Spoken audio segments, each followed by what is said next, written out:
Eu li uma frase que mexeu bastante comigo. E ela dizia que o objetivo da vida não é só conhecer a si mesmo, mas é criar a si mesmo. E eu acho que isso é tão importante a gente entender que nós estamos sendo criados enquanto vivemos, porque as coisas que fazemos também fazem a gente. Eu acho que é Nietzsche que traz isso também, né? Um pouco daquilo que a gente faz nos fazer também. E num sentido mais amplo e mais particular também da vida de cada um, a gente sabe que as nossas trajetórias, elas têm um poder de colocar na gente um jeito de ver o mundo, um jeito de viver a história, um jeito de reagir às coisas que acontecem a nós. E se a gente se isenta desse fato, que é saber que as coisas estão nos formando, a gente só vai sendo levado. E quem só vai sendo levado, infelizmente, uma hora a onda leva para tão longe que a maré engole a gente e a gente fica ali, né, meio que no meio desse mar de ideias, de possibilidades, de pensamentos, e a gente se perde. E eu acredito que essa parada da gente se criar é a gente encontrar esse lugar tão pequenininho, tão nuclear, tão íntimo, tão, sabe, uma semente mesmo. E, e procurar o que da gente é nosso. O que da gente não necessariamente é fruto do meio. Talvez algumas pessoas vão falar que nada, tudo que a gente tem é algo que veio de outro. E em certo ponto eu acredito que é isso. Eu acredito que a gente vem e formado do DNA dos nossos pais, dos nossos ancestrais, a gente é esse amálgama de poeira estelar das grandes estrelas vermelhas de bilhões de anos atrás. Mas existem coisas que cabem a nós, mesmo nesse meio, mesmo sabendo que a gente veio desses outros. E eu, como cristão, acredito que nós todos viemos de um grande outro, que ao mesmo tempo que é outro, é um com a gente. Esse é um paradoxo legal para se pensar em outro momento, em outro vídeo, para a gente entrar e explorar mais esse caminho que eu acho muito interessante.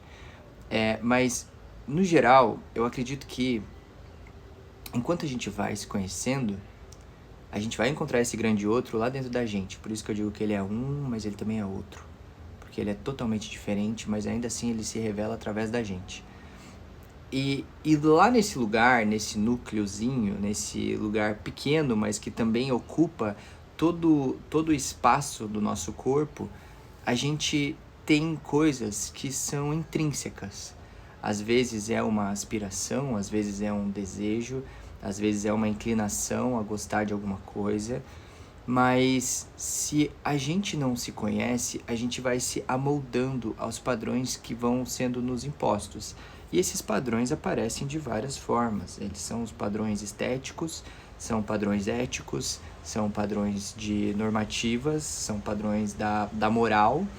E aqui na nossa sociedade a gente vai se comportando dessa forma. O que eu quero falar é que um processo de criação de si mesmo não necessariamente envolva você violar socialmente, o que é socialmente posto ou aceito, né? Tipo assim, agora eu me aceito dirigindo numa contramão, porque eu acho que isso vai me criar. Cara, pô, vai estar se criando no meio disso, você vai ser interrompido, porque provavelmente você vai ser atropelado. Então, assim, não dá para levar tudo a ferro e fogo, né, 880. Eu quero dizer que no que nos é imposto, é possível que a gente se crie. Então, deixar se criar é uma forma de deixar se libertar. É aquela coisa de que enquanto a gente conhece a verdade vai nos fazendo livres.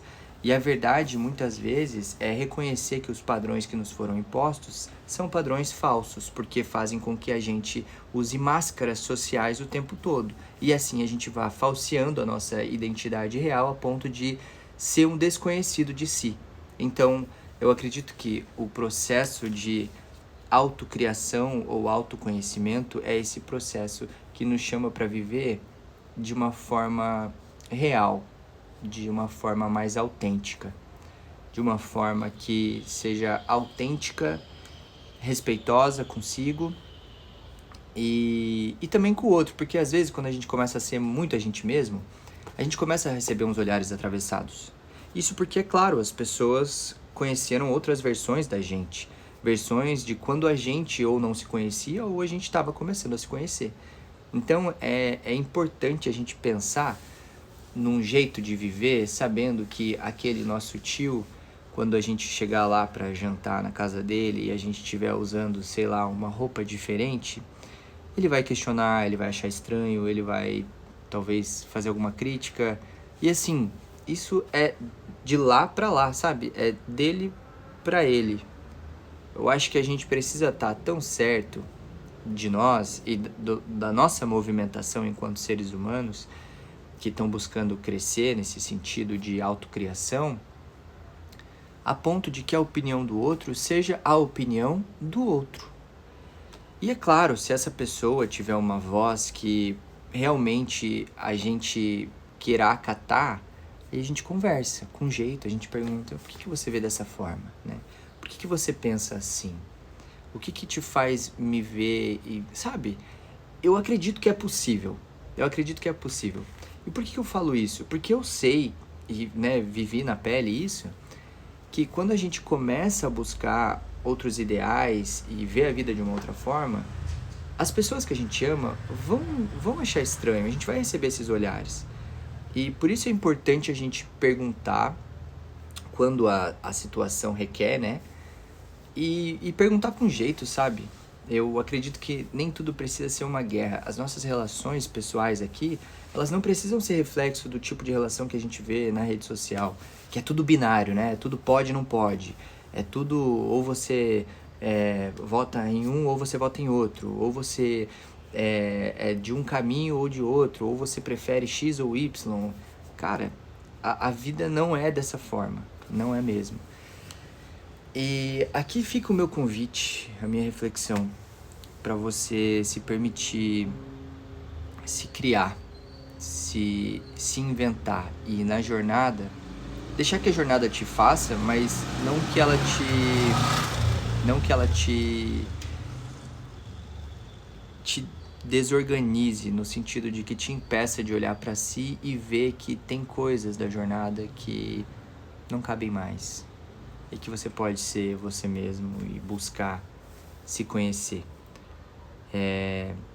No meu olhar, como alguém que gosta muito da espiritualidade de Jesus, eu vejo que esse é um caminho proposto por ele, para que a gente visite esses lugares mais profundos do nosso coração.